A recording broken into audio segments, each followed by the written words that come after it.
Assalamualaikum warahmatullahi wabarakatuh. Bismillahirrahmanirrahim. Alhamdulillah, salatu wassalamu ala Rasulillah wa ala alihi wa ashabihi wa man tabi'a hudah. Rabbi shrah li sadri wa yassir li amri wahlul 'uqdatam min lisani yafqahu qawli. Amma ba'du, jamaah kaum muslimin dan muslimat yang dimuliakan Allah. Pada kesempatan ini saya ingin berbagi kepada kita semua tentang bab zakat, karena ini sudah masuk atau sudah mulai marak dibukanya gerai penerimaan zakat, maka perlu bagi pengurus masjid, lebih-lebih panitia zakat, untuk mengetahui siapa amil zakat itu dan kepada siapa zakat ditunaikan atau didistribusikan.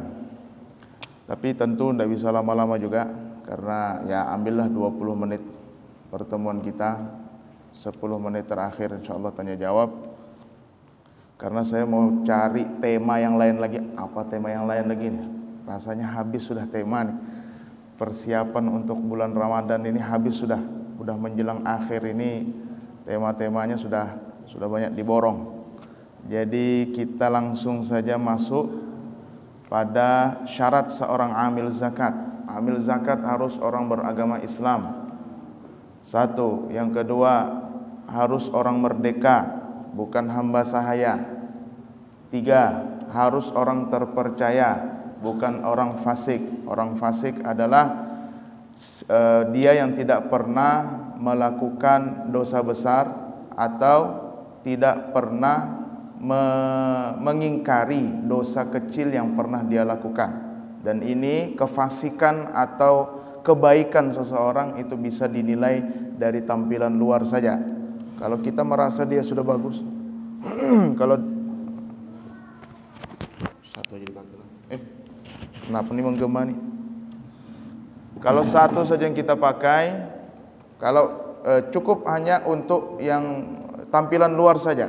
Kalau kita lihat orang ini taat, maka bisa dijadikan amil zakat. Kalau dari tampilan luar orang ini terlihatnya tidak taat, maka tidak bisa dijadikan amil zakat. Yang keempat adalah seorang amil zakat harus mengerti kepada siapa dia mendistribusikan zakatnya, berapa perolehan dari setiap zakat yang untuk masing-masing golongan yang berhak.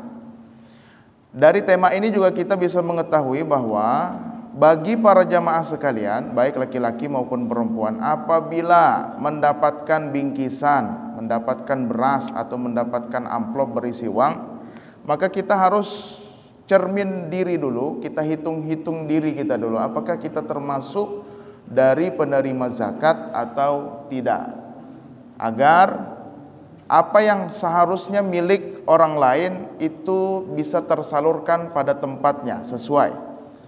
Dan jika memang bukan milik kita, maka itu harus dikembalikan, sebab tidak boleh diterima oleh kita yang memang tidak berhak untuk menerima zakat.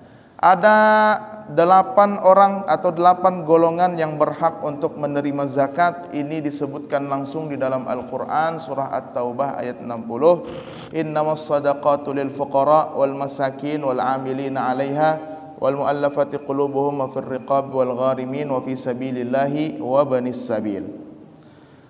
Ada 8. Nah, tapi sebelum masuk lagi, saya baru ingat, sebelum masuk lagi kita kepada siapa saja yang berhak menerima zakat, seorang amil zakat itu wajib di-SK-kan oleh negara.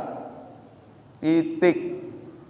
Bisa semua orang jadi panitia zakat, tapi tidak semua orang bisa menjadi amil zakat. Artinya kalau misalkan tidak ada penunjukan dari yang berwenang di negara itu, maka tidak boleh kita mengambil bagian zakat sebagai amil. Tidak ada amil zakat swasta, semuanya resmi dari negara, sudah ada penunjukannya, SK-nya kepada siapa, maka jelas baru dibentuk. Kalau tidak, silahkan bentuk panitia zakat, tapi tidak boleh mengambil bagian sebagai amil zakat. Itu jangan sampai keliru. Jadi semua bisa menjadi panitia, tapi tidak semua bisa menjadi amil zakat. Jadi amil zakat itu harus ditunjuk, tidak sembarang buka aja. Nah, sama juga apa bedanya panitia zakat dengan amil zakat? Kalau amil zakat itu wakil dari penerima zakat, wakil dari mustahiq zakat, orang yang berhak menerima zakat. Artinya dengan kita membayar zakat di mereka, maka sudah lepas keguguran kita, kewajiban kita. Gugur sudah kewajiban kita untuk membayar zakat. Tapi kalau tidak ada, kalau hanya semata-mata amil zakat saja, maka panitia zakat itu adalah wakil dari si pemberi zakat. Kalau tadi wakil penerima, ini wakil pemberi. Maksudnya bagaimana? Kalau misalkan dibayar itu zakat kepada panitia zakat, masih belum gugur lagi kewajibannya, sampai dia betul-betul menyampaikannya kepada orang yang berhak. Jadi itu wajib diingat. Kemudian 8 penerima zakat. Yang pertama adalah fakir. Innamas shadaqatu lil fuqara. Ini baik zakat mal, zakat fitrah, semuanya ke sini semua. Tidak lebih, tidak kurang dari 8 ini. Artinya ke sini semua. Kalau infak atau sedekah masih bisa bebas diberikan kepada siapapun boleh. Ya, kepada ustadz boleh juga. Jadi fakir, yang pertama, fakir ini ada 2 orang, ada 2 golongan. Yang pertama, fakir itu adalah mereka yang tidak memiliki harta, tidak memiliki kerja. Hartanya tidak ada, kerjanya tidak ada. Dapat dia bagian dari zakat. Kemudian yang kedua, termasuk di antara fakir adalah orang yang memiliki kerja atau memiliki harta, tapi tidak bisa mencukupi separuh dari kebutuhan dirinya. Contoh, dalam sebulan dia perlu 2 juta rupiah, tapi kerjanya atau hartanya yang ada itu tidak bisa mencukupi dari 1 juta, hanya 700.000 saja dia sebulan. Berarti dia termasuk bagian fakir. Jadi fakir yang pertama adalah orang yang tidak punya harta, tidak punya kerja, atau punya harta dan punya kerja tapi tidak bisa mencukupi separuh dari kebutuhannya. Maka dia disebut fakir. Yang kedua, miskin. Innamas shadaqatu lil fuqara'i wal masakin. Miskin ini adalah orang yang memiliki harta, memiliki kerja, tapi tidak bisa mencukupi 100% kebutuhan dia. Contoh, dalam sebulan misalkan 2 juta yang bisa dipenuhi untuk dirinya. 2 juta rupiah, kerjanya ada, hartanya ada, tapi dalam perolehan gajinya dia atau kerjanya dia, itu dia hanya bisa mencapai 1.500.000, tidak sampai 2 juta. Jadi lebih 50% kurang dari 100%. Itu miskin namanya. Kemudian yang ketiga adalah al-amilina 'alaiha. Nah, inilah amil. Coba ya perhatikan. Apa namanya amil itu? Wa huwal ladzi yasta'miluhul hakimu fi akhdhiz zakawati min arbabiha wa sarfiha ila mustahiqiha. Mereka adalah orang-orang yang digunakan oleh negara. Tuh bahasanya. Untuk mengambil zakat dari orang yang berhak untuk berzakat atau wajib berzakat dan mendistribusikannya kepada yang berhak. Jadi tugasnya catat, tukang catat kah, tukang timbang kah, tukang ngumpulkan kah, pendata kah, itu semua disebut amil zakat. Yang ngantar ke sana kemari itu juga amil zakat. Yang penting tadi ada penunjukan atau SK dari kalau kita di sini kan Badan Amil Zakat Nasional. Harus ada penunjukan itu. Kalau tidak ada, maka hanya sebagai panitia zakat yang apabila kita membayar zakat ke sana belum gugur lagi kewajiban kita sebagai pembayar zakat. Yang keempat, muallaf. Al-muallafatu qulubuhum adalah mereka yang lemah niatnya dalam Islam, baru masuk Islam dan lemah. Nah, terkadang ada orang memberikan muallaf sudah 30 tahun masuk Islam. Ini bukan muallaf lagi, sudah anak bercucu sudah Islam, ini bukan muallaf lagi, sudah itu. Jadi mu'allaf itu hitungannya lemah atau kuatnya keislaman dia. Lemah atau kuatnya keislaman dia, maka diberikanlah dana zakat ini sebagai penguat hatinya manusia tadi, orang mu'allaf tadi itu, sehingga dia semakin kuat, merasa diperhatikan oleh syariat. Muallaf. Atau ada banyak sebetulnya, ada 4, tapi yang 3 dan 4 ini sudah jarang sekali. Atau yang kedua, ada orang yang punya massa yang banyak, atau seperti mungkin kepala suku kah, muslim, agamanya muslim, walaupun dia kaya, tapi dengan kita memberikan zakat kepada beliau, maka orang-orang yang ada di bawahnya itu juga ikut masuk ke dalam Islam. Jadi syarifun fi qaumihi yurja bi i'ta'ihi islamu nudharaihi. Orang muslim yang memiliki kedudukan walaupun orang kaya dia, tapi jika kita berikan zakat ke dia, maka orang-orang yang ada di sekitarnya pun ikut masuk ke dalam Islam. Dia harus muslim dulu. Kemudian yang kelima, al-mukatab. Ini tidak ada. Al-mukatab ini adalah hamba sahaya yang menggantungkan kemerdekaannya dengan membayar uang, sejumlah uang tertentu. Ini sudah tidak ada, jadi skip, lewat. Dari 8 kurang sudah 1, 7 sudah. Kemudian yang keenam adalah al-gharim, orang berhutang. Nah, ini kabar gembira bagi orang yang berhutang. Wa huwa alladzi istadana li ghairi ma'siyatin fayu'ta minaz zakat. Adalah orang yang berhutang untuk tujuan yang tidak maksiat. Berhutangnya karena apa? Karena kalah judi. Salah sudah itu. Berhutangnya karena apa? Ya, karena nyicil motor misalkan. Terus boleh enggak saya minta dari zakat? Boleh. 2 syarat. Yang pertama sudah jatuh tempo, yang kedua tidak mampu untuk membayar. Jadi orang berhutang, bercicilan banyak, akhirnya berhutang, itu juga ada bagian dari zakat selagi tidak mampu dia membayar dan sudah jatuh tempo. Kalau begini sudah para PNS yang biasa menyekolahkan SK-nya ke bank ini biasa jadi kabar baik ini. Jadi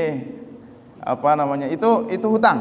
Orang berhutang sekalipun hutang pribadi, apalagi hutang untuk orang banyak. Ada orang berkelahi masalah anggaplah masalah tanah misalkan. Anggaplah masalah tanah. Itu tanah dia, yang satu mengaku tanah dia. Ya sudah, saya beli aja deh biar kamu tidak berkelahi. Walaupun itu hutang misalkan, maka zakat boleh mengganti uang yang digunakannya untuk mendamaikan dua orang yang sedang bersengketa. Atau yang keempat adalah ad-dhamin, orang yang menjamin dirinya. Contoh, ada orang dari luar negeri. Jadi di Tenggarong ini pernah. Ada orang di luar negeri, dari luar negeri masuk dia ke Tenggarong, ada kasus pembunuhan. Datanglah ke rumah. Orangnya ini tidak bisa bahasa Indonesia lancar. Dia hanya bisa bahasa Arab. Oke. Terus apa dia minta? Dia minta pengacara yang siap untuk menjamin dirinya. Siap menjamin. Artinya kalau menjadi penjamin, karena dia ditahan. Kalau siap jadi penjamin, dia bisa bebas. Dia bisa bebas. Kalau terjadi apa-apa, penjamin itu yang harus ditangkap oleh polisi. Nah, saya mencarilah pengacara. Rata-rata pengacara, semua pengacara yang saya tawarkan tidak ada yang mau. Ada yang mau tapi mintanya 3 miliar. Iya, daripada orang ini lari, ayo. Daripada orang ini lari, andai saja. Jadi alhasil ceritanya ini tidak jadi si orang luar tadi itu. Tapi saya tidak tahu kenapa ada saya lihat orang itu warawiri ke sana kemari. Padahal kasusnya kasus pembunuhan. Kasus pembunuhan, dia masih bisa keluar itu. Nah, andai saja misalkan saya siap menjamin dengan bayaran 3 miliar, atau saya siap silahkan pengacara itu jadikan penjamin, nanti saya mencari hutangan kemanakah, bayar misalkan 3 miliar. 3 miliar boleh diganti dari zakat. Jadi orang ini tadi berhutang, kemudian hutangnya tadi boleh ditutupi oleh zakat. Itu namanya ad-dhamin, orang yang berhutang. Kemudian yang ketujuh, wa fi sabilillah. Ini juga wa fi sabilillah, ini adalah orang-orang yang memanggul senjata di medan pertempuran. Memanggul senjata di medan pertempuran yang sah, bukan pertempuran politik lain. Yaman, Libya, Mesir, kemudian Syria, itu hanya pertempuran politik saja. Jika memang ada orang yang menjadi pasukan perang di sana tidak mendapatkan gaji, apakah boleh dia mendapatkan harta dari zakat? Tidak boleh, karena pertempurannya bukan pertempuran yang sah secara syariat, tapi itu pertempuran politik. Di sini yang dimaksud sabilillah ini adalah mereka yang memanggul senjata, dalam medan pertempuran. Di medan pertempuran dia memanggul senjata dan tidak mendapatkan tidak mendapatkan gaji dari pemerintah, maka zakat bisa membayar dia. Terakhir Ibnus Sabil. Kalau 7 fisabilillah tadi rasa-rasanya sudah tidak ada lagi, artinya berpulang lagi dari 7 tadi menjadi 6. Dan terakhir Ibnus Sabil. Ibnu anak, sabil jalan, artinya anak jalanan. Salah, bukan.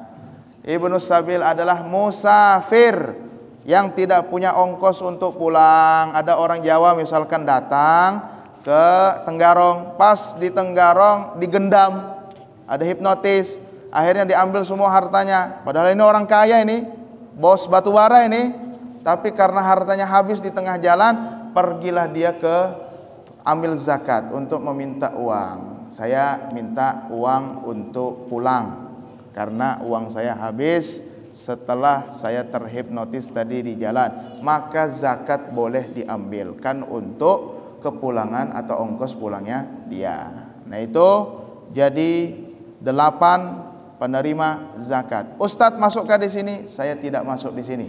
Siapapun ustadz tidak masuk di sini. Atau masukkah di sabilillah? Sabilillah tadi sudah disebutkan, orang yang memanggul senjata di medan pertempuran, peperangan. Tidak masuk juga. Guru ngaji tidak masuk. Janda ada enggak? Enggak ada janda. Yatim tidak ada yatim. Artinya kalau sudah itu diberikan terlanjur kepada janda, tarik lagi. Enggak bisa. Itu harta zakat wajib. Jangan sampai salah. Janda tidak terima, tidak bisa menerima kecuali miskin. Oh, janda diberi atas dasar miskinnya, bukan atas dasar jandanya. Janda diberi jangan-jangan ada maunya juga ini. Atau anak yatim tidak diberi kecuali kalau memang dia miskin. Tapi anak yatim itu biasanya bisa diberikan atas dasar miskin atau fakir. Tidak diberikan atas dasar yatimnya, karena yatim tidak masuk bagian yang 8. Guru ngaji tidak ada. Guru di pedalaman tidak ada, kecuali ada memang pendapat lemah yang menyebutkan dari kalangan mazhab Malikiyah. Ada yang menyebut bahwa guru ngaji dan orang-orang yang memberi atau berkontribusi untuk kepentingan sosial, maka dia mendapatkan bagian dari zakat karena masuknya dari fisabilillah. Ada yang menyebut itu, tapi ini pendapat lemah. Jumhur ulama sepakat dalam pendapat yang kuat, yang kokoh, mu'tamad, bahwa itu tidak termasuk bagian dari penerima zakat. Jadi hati-hati dengan harta zakat. Ini wajib hukumnya. Apabila kita serahkan tepat, selamat. Kalau kita serahkan tidak tepat, kiamat namanya itu. Tidak gugur kewajiban orang. Kita yang punya tanggung jawab. Jamaah sekalian yang dimuliakan Allah Subhanahu wa taala, 5 menit tanya jawab sebelum kita akhiri. Dipersilahkan. Assalamualaikum. Dulu ketika masih kecil, saya melihat ada beberapa orang yang dari kampung misalnya sekolah masuk di pesantren di luar kota. Ada di antara pengurus masjid atau pengurus zakat ini memberikan zakat itu kepada anak-anak yang masuk pondok-pondok pesantren tadi. Apakah ini bisa dibenarkan Pak Ustadz? Sebagaimana yang Pak Ustadz jelaskan tadi, saya lihat bisa bilang tidak masuk. Apakah bisa masuk di laporan asnaf yang lain? Terima kasih. Assalamualaikum warahmatullahi wabarakatuh. Waalaikumsalam warahmatullahi wabarakatuh. Masuk, tapi menurut pendapat kuat tidak bisa. Itu benteng yang tidak bisa digoyang-goyang lagi sudah. Fisabilillah, tidak santri di dalamnya, bukan ustadz di dalamnya, bukan kiai di dalamnya, bukan ulama siapa, bukan. Tidak ada di sana. Pesantren, panti sosial panti jompo tidak bisa diambilkan dari zakat atas dasar fisabilillah. Ini 4 mazhab sepakat dalam pendapat yang paling kuat. Kalau pendapat yang lemah memang banyak perbedaan pendapat. Dalam kitab Bada'i'us Shana'i' mengatakan boleh bagi mereka yang punya apabila diserahkan untuk pesantren, diserahkan untuk panti sosial, untuk panti jompo, panti asuhan, sebagainya itu bisa. Tapi itu pendapat yang lemah, bukan pendapat yang kuat. Jadi kalau misalkan mau diberikan masih ada pendapat, silahkan. Tapi kalau saya lebih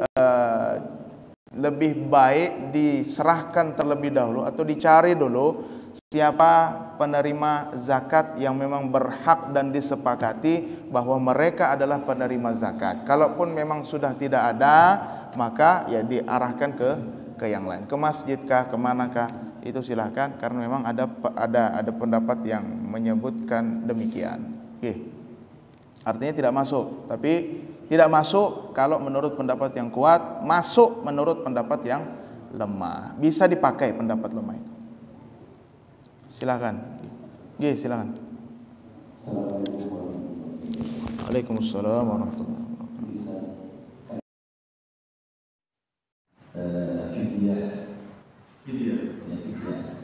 Ada beberapa pendapat, yang mengatakan bahwa fidyah itu berupa makanan pokok. Nah, kemudian ada juga yang menambahkan dengan amal lauk. Nah, ini bagaimana ceritanya penjelasannya? Terima kasih. Assalamualaikum warahmatullahi wabarakatuh. Waalaikumsalam. Jadi fidyah itu tidak termasuk lauk pauk. Yang wajib dibayarkan adalah makanan pokok. Kita tidak wajib mengenyangkan orang fakir miskin, tidak wajib. Tapi memberikan makanan pokok wajib.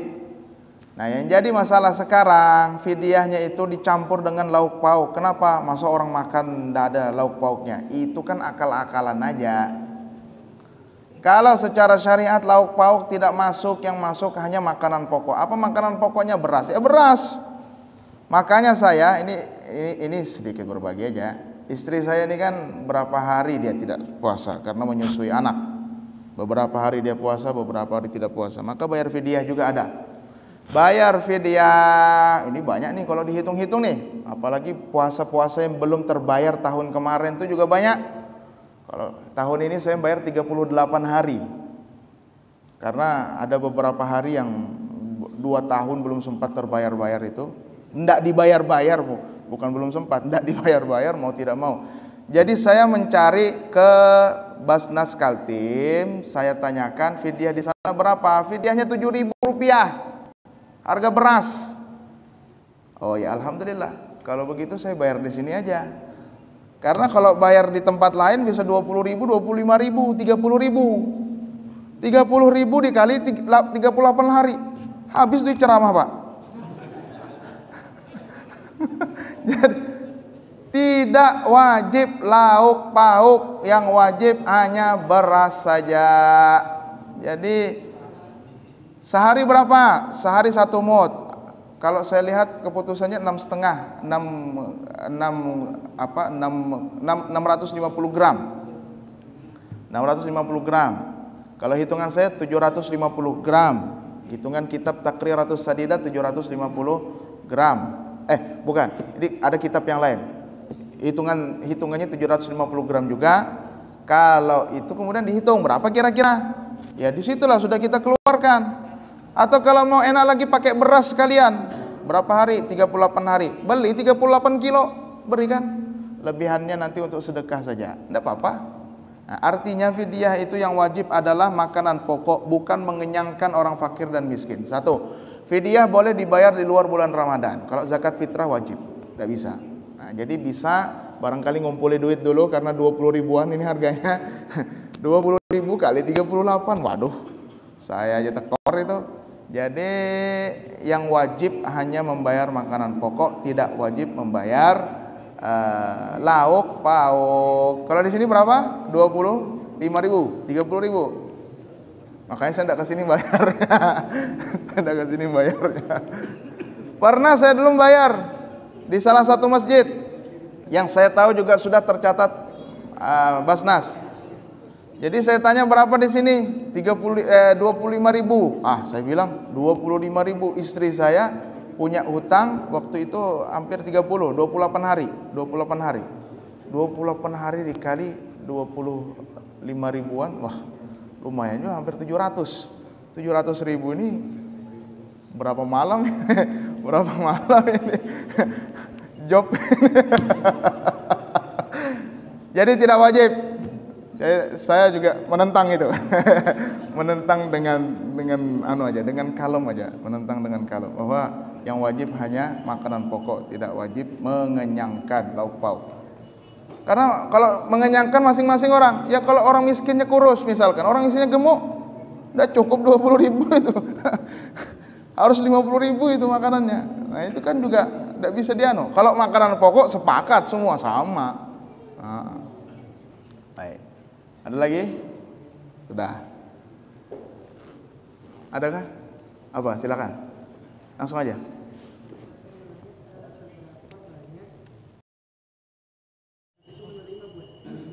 Nggih. Yang kedua? Yang pertama saya ingin bertanya, seberapa banyak seorang amil zakat itu menerima bagian dari zakat. Kemudian yang kedua mengenai zakat mal, apakah itu harus di bulan Ramadan? Terus perhitungannya bagaimana Ustaz? Dan siapa yang kira-kira kita bisa bertanya untuk menghitungkan zakat mal? Terima kasih.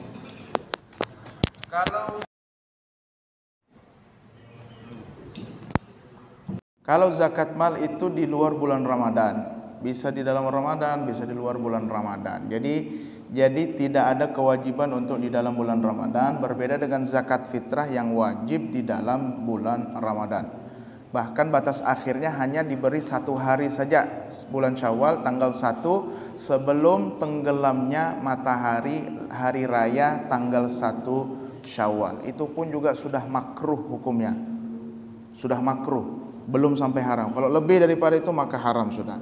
Itu pertama. Untuk menghitungnya, yang jelas zakat mal itu tergantung apa zakatnya dulu. Karena zakat mal itu ada 6. Ada tanaman, ada ada zakat emas perak, ada zakat uang, ada zakat pertambangan, ada zakat harta karun, bahkan itu semua ada macam-macamnya.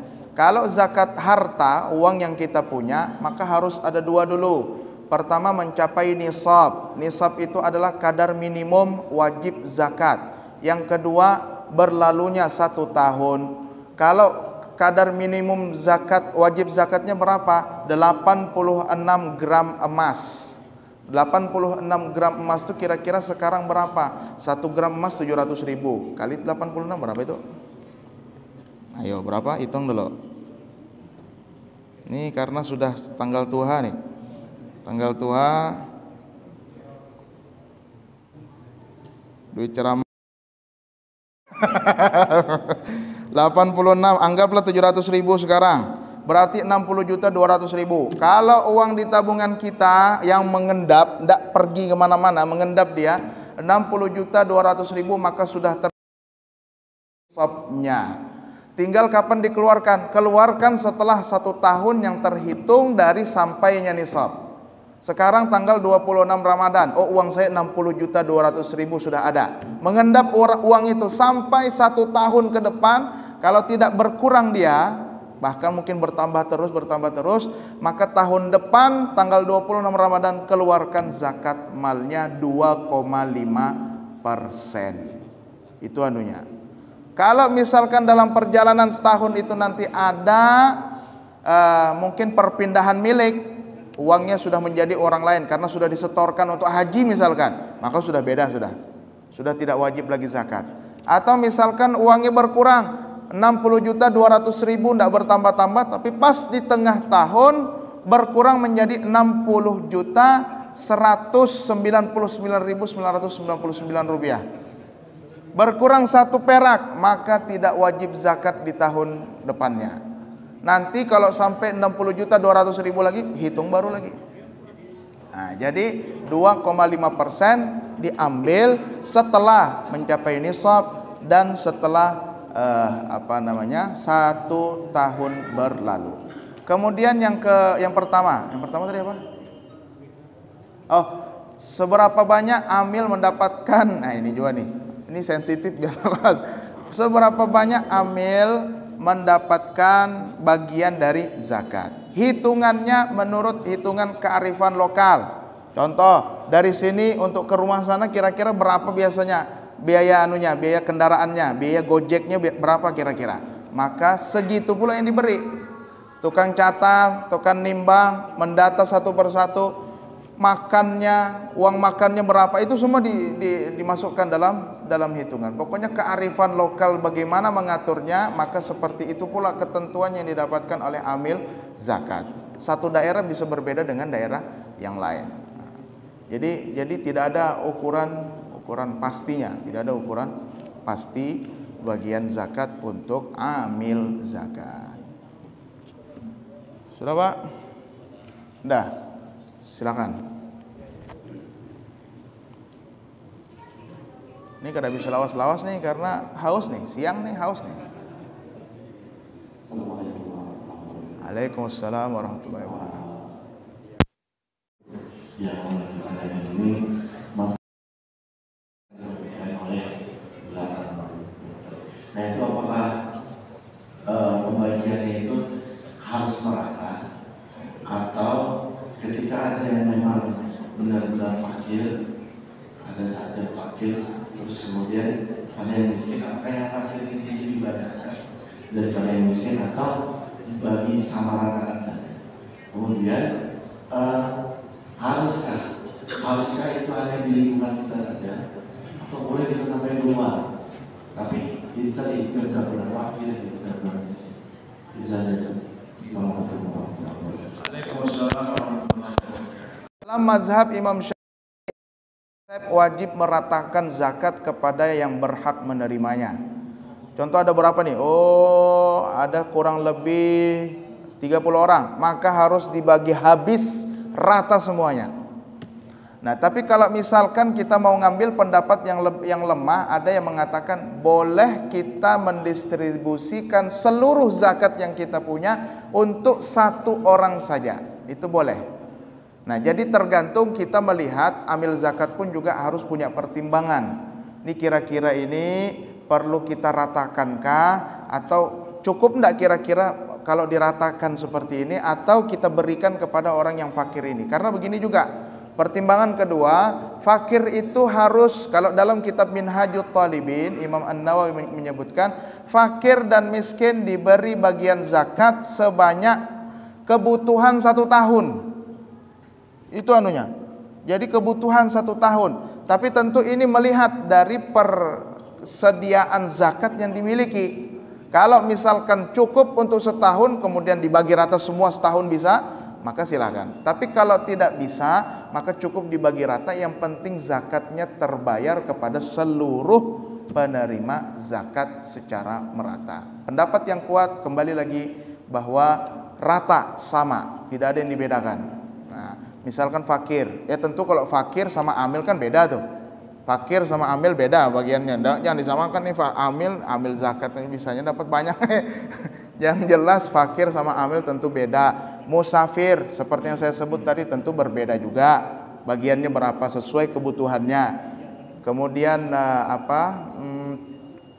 santri tadi kalau memang diberi uang tiketnya misalkan pulang pergi, itu tentu sejauh itu saja yang diberi. Tapi yang jelas untuk tadi apakah wajib untuk diratakan? Kalau memang sama jenisnya, ini fakir-fakir semua ini, maka disamaratakan. Disamaratakan. Kalaupun misal kita menggunakan satu pendapat yang lemah tadi, cukup 1 orang, karena dilihat kalau yang lain itu bisa aja, masih bisa saja, atau miskin saja, yang satu ini fakir misalkan, maka kita berikan kepada fakir semua zakat ke dia. Itu juga ada ulama yang memperbolehkan. Kemudian yang kedua, memindah zakat. Misalkan di perumahan Arwana, semua orang berzakat di Masjid Al-Ansor. Apakah boleh ini dipindah untuk ke kelurahan yang lain? Kalau di sini-sini aja enggak ada masalah. Kalau hanya di kampung sebelah enggak ada masalah. Tapi kalau untuk ke kampung yang lain atau kecamatan yang lain, ini mau diberikan kemana? Ke Mahakam Ulu misalkan. Itu Imam Al-Ujaili mengatakan boleh. Walaupun pendapat yang kuat tidak boleh, harus di sini dulu. Kecuali kalau enggak ada, baru. Kalau enggak ada baru dipindah. Nah, jadi untuk memindah zakat itu ulama dalam pendapatnya yang kuat mengatakan tidak bisa. Jadi untuk di sini saja. Kecuali kalau misalkan tidak ada lagi penerima zakat. Habis sudah, amil sudah dapat, musafir sudah dapat, fakir miskin sudah habis.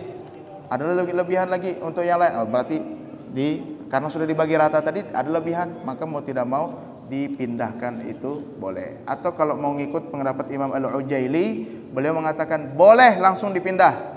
Di sini perumahan penduduk di perumahan Arwana membayar zakat di Masjid Al-Ansor. Nanti di zakat yang terkumpul akan kami serahkan ke Mahakam Ulu misalkan. Itu menurut pendapat yang ini boleh. Jadi tinggal kita saja lagi membagi, memijaksanai. Ambil zakat juga penting untuk memijaksanai segala kondisi dan situasinya. Sudah Pak? Nggih, sudah. Dah. Mudah-mudahan yang disampaikan bermanfaat. Sebelum saya tutup, saya mengucapkan minal aidin wal faizin. Mohon maaf lahir dan batin. Insyaallah kita lebaran antara hari Senin atau Selasa. Senin apa Selasa? Minggu apa Senin? Yang jelas tunggu sidang isbat. Itu aja. Saya akhiri, wallahul muwaffiq ila aqwamit thariq. Wassalamualaikum warahmatullahi wabarakatuh. Taqabbalallahu minkum. Allahumma salli ala rasulika sayyidina Muhammad.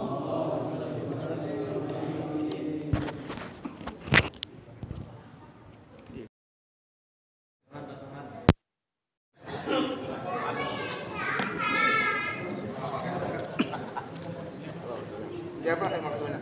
Siapa sih dia? Kemana sudah bayar?